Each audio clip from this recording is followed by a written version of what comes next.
It's time for the final match day of the Euros and my Limitless chip is now active. The big question is, can we trust England attackers in our team after that disaster class? I'll be answering those questions and of course revealing my current draft. If you're enjoying today's video, please do consider dropping a like and of course smash the subscribe button for daily Euro fantasy content. Enough waffling, let's go into today's video. So of course we're only halfway through match day 2, so it does make it a little bit difficult for us to be building a limitless draft when we don't actually know which teams are qualified, which ones are still fighting out for qualification, and realistically which players are even going to play in match day 3. So the first decision that you need to make as a Euro fantasy manager is looking at your team and saying to yourself, do I need to play a chip? Now, for me, my current team is looking like this, and when I look at the players and the fixtures that they have, the teams that they play for, it is screamed out a limitless chip.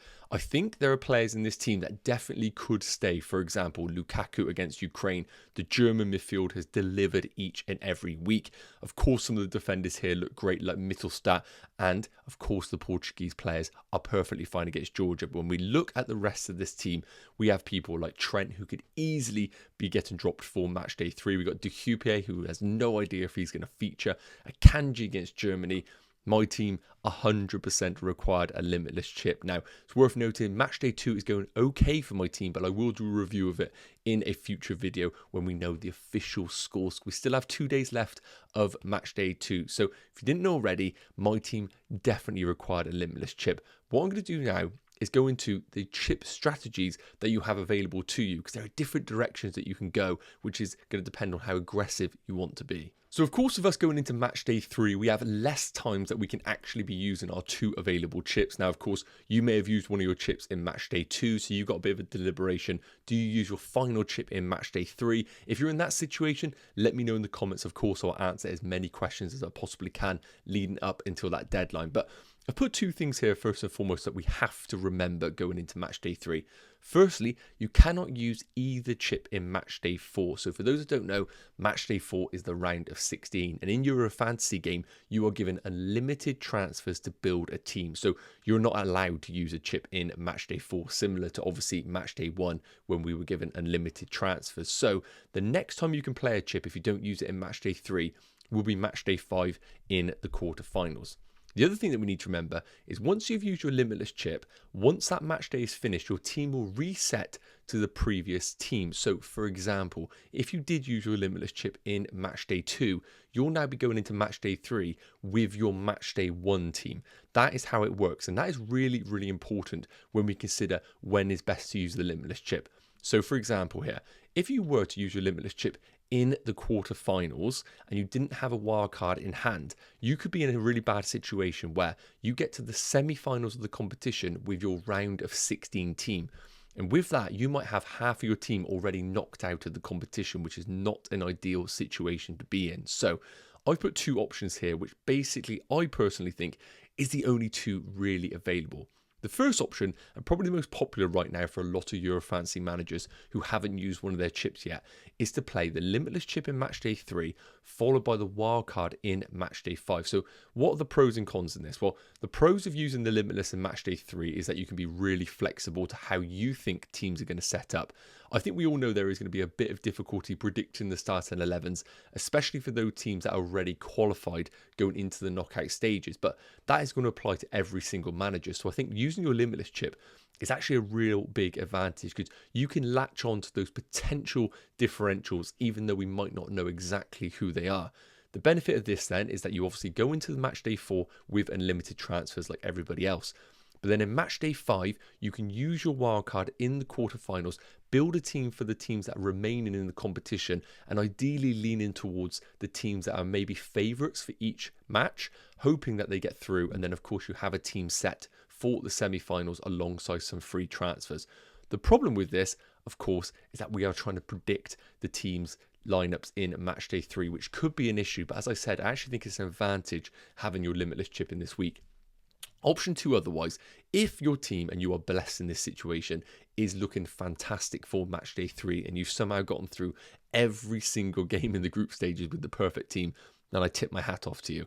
And one thing that you could do is use your unlimited transfers in match day 4 like we all have. Use your limitless chip in match day 5 for a 1 week hit. And then in match day 6, which of course is the semi-finals, use your wildcard chip.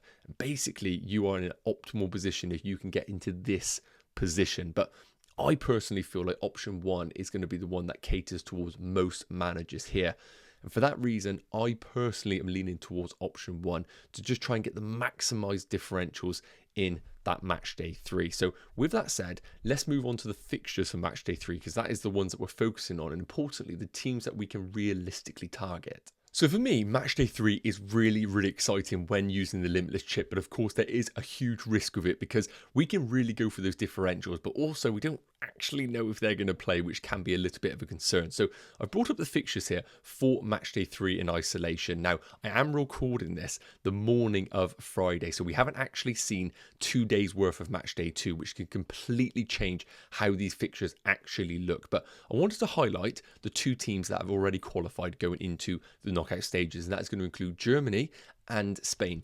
These teams, regardless of what happens in match day 3, know that they've already got a spot in the knockout stages. And by the time you're watching this, we might have already had confirmation of whether Netherlands or France have qualified as well.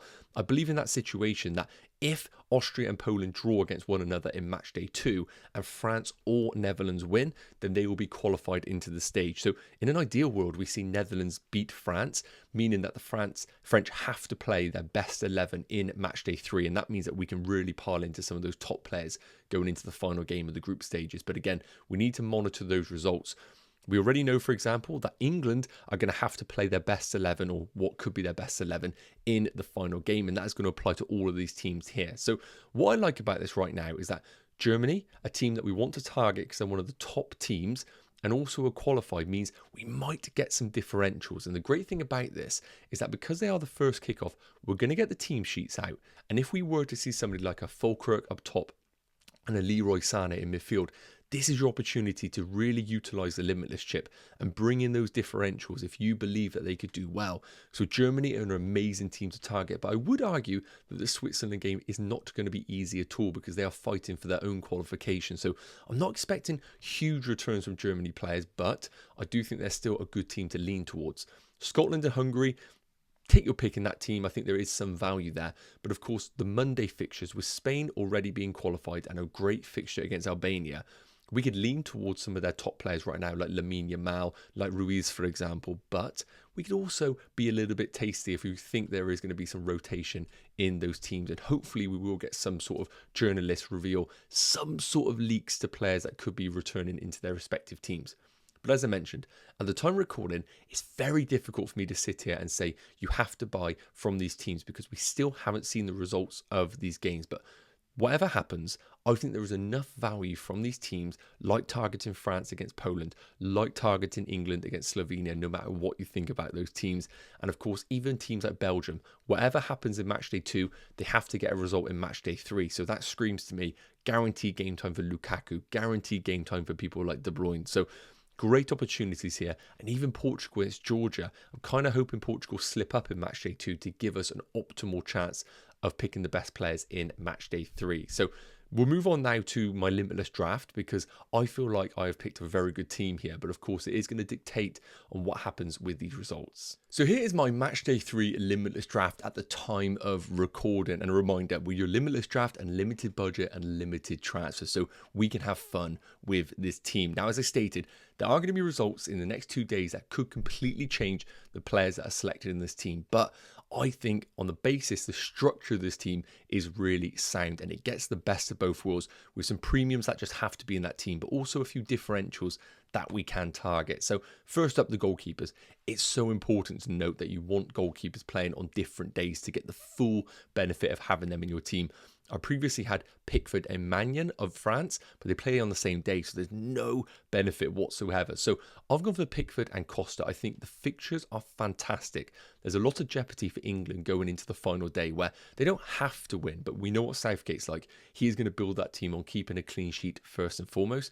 And I think Pickford has been solid this competition. And even though England have been woeful in the Euros, I still would argue that defensively they still look pretty sound, apart from, of course, some long ranges in the Serbia game and, of course, in the Denmark game. So I think Pickford is a brilliant option against Slovenia, and I've gone for Costa as well. If Portugal win their game, we might see them actually rotate their team a little bit with guaranteed qualification, but I'll be very surprised if they rotate their goalkeeper. So I think the safe option right now in this Portuguese defence against Georgia is going to be Costa. I think he's a brilliant option for this team, and I do rate Portugal defensively. Now, moving into the defenders, you will see here, I have lost complete faith in that England attack as I've gone for triple England defence. I do think with a limitless draft sometimes, you do sometimes want to lean towards a team that you think is going to keep a clean sheet for you to get optimal benefit. Now, of course, me going down this direction, it isn't ideal, because with manual substitutions, it means that I am guaranteed to have at least one England defender, most likely, in my team. So if they don't get a clean sheet, then I am in a little bit of trouble. But I do think that Kyle Walker and Gahey are the best two options there, England defence. I could see, for example, the left-back Trippier get rotated. I don't see these two getting rotated. And while John Stones is a good option, I do think Kyle Walker just offers that slight potential of attack and returns, even though they are few and far between. And Mark Guy has proved to be a ball recovery monster. So he's going to pick up points regardless in this England fixture against Slovenia. I'm sure of it. Theo Hernandez against Poland, I think we do want a piece of that France defence, and he is the best option for those attack and returns. But of course, if we get some idea that France are qualified and they're going to rotate their team, there might be a defender that emerges as a great differential. Mittelstadt, I've seen nothing to suggest that he shouldn't be in our teams, even though he's 4 million and we're using our limitless draft. If Kimmich was a defender, I would be tempted by him, but Mittelstadt is the best at 4 million, I do believe. And I've gone for Nuno Mendes. Now, we've only seen one game for Portugal, but he was really offensive, looked fantastic, and it gives us another piece of that Portuguese defence. So I really do like him as the option against Georgia. Now, moving into midfielders, I've put the double Germany midfield as a template. First and foremost, it's worth noting, I want to get players from the teams that are looking great this tournament, and that is going to include so far Germany, Spain, to name two. But as I mentioned, we are going to get the team sheet for Germany before the matchday 3 deadline. And as I stated, if we get a Leroy Sané in there, if we get these little differentials, I might be very tempted to go for them over the proven assets like Musiala and Florian Wirtz. But we will get that news before the deadline, so that decision will be made for us. But double Germany midfield, regardless, feels like a good play, even against a tricky Switzerland team. De Bruyne is in. No matter what Belgium do in matchday 2, they have to get a result in matchday 3, and that is why I think De Bruyne's minutes are pretty locked in. If we see something from Trossard or maybe another player, I could be lent towards them, but I think De Bruyne is still the best Belgian midfielder in that team. I've gone for Fabian Ruiz right now in that Spanish team. They've qualified. We could see rotation, but I like the game against Albania, of course. And he's been brilliant in the first 2 games. Didn't really get anything in the second match day against Italy, but I think where they're going to have more attack and output against Albania, he could offer a fantastic differential pick in that team. And lastly, Bruno Fernandes, again, against Georgia. We could see rotation if they do qualify, but I do think that he is a sleeping giant in this game. And it's only a matter of time until he absolutely delivers.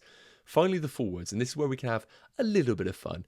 Kylian Mbappe is actually expected to get some game time in matchday 2, so I fully expect him to play in matchday 3 against Poland, and this is a great fixture for France. For me, it's Mbappe or no one. Unless we do get confirmation that maybe Mbappe is out, then we could lean towards an Antoine Griezmann, but until then, Mbappe has to be in this limitless team.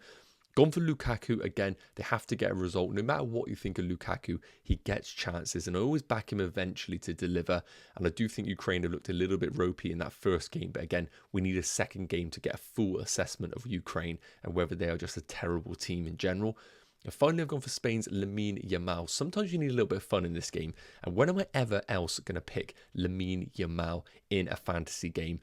Probably a lot because he's only 16 in the future, but playing against Albania, he has been fantastic in the first 2 games. I would argue he is at risk of early substitutions or general rotation, but for now, he is in this team. Now, I could go for a Ronaldo and change the structure of this team, but I just get excited by Lamine Yamal. He's a fantastic option. I see nothing else but a Spain victory and a few goals, and it could be a chance for him to finally get on the score sheet for Spain in this major competition because it is only a matter of time. So that is the team right now. I'm really happy with the limitless draft, but of course, I will be doing slight tweaks to this as we progress throughout matchday 2.